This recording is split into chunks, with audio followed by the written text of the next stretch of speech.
Assalomu alaykum, hurmatli kuzatuvchilar. Bugun xudo xolasa yangi Qarmishga geldik. Bu yerga bir dona 2 tabaqali temir eshikimizni o'rnatdik. Bu temir eshikimizni video obzor qilib sizlarga ko'rsatadigan bo'lsak, kalyonli aynalar salindi, yo'duviy ichkari tarafi ko'rsanmaydi. Eshikni liftlari Asimco'ning 1.8lik liflardan bo'ldi. Arkasi shumka bo'lgan. Üstüne kumush svet nijvekalarni bosib, neobishniy stilda ishlab berdik. Do'stlar, bu eshigimizni ko'radigan bo'lsangizlar, har doimgidek neobishniy stilda quloqlari, zamoqlari ham neobishniy yaxshi lip bilan ishlangan. Eshigimizni ochib beklanadigan sxemasini ko'rsangizlar, qo'lni uchunda ochib beklanadi. 100% garantiyali. Zamoqlarni ham ko'rishingiz mumkin. Eshigimizni qalinligi 5 cm.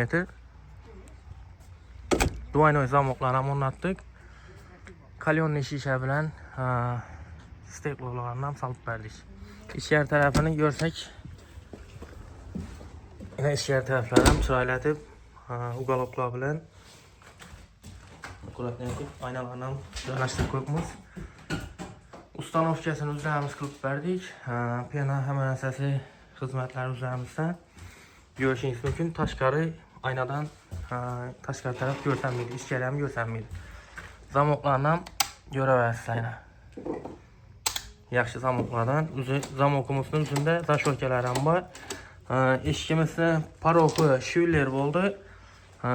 Profillari 8/4lik 1.8 stenada ishlab berdik.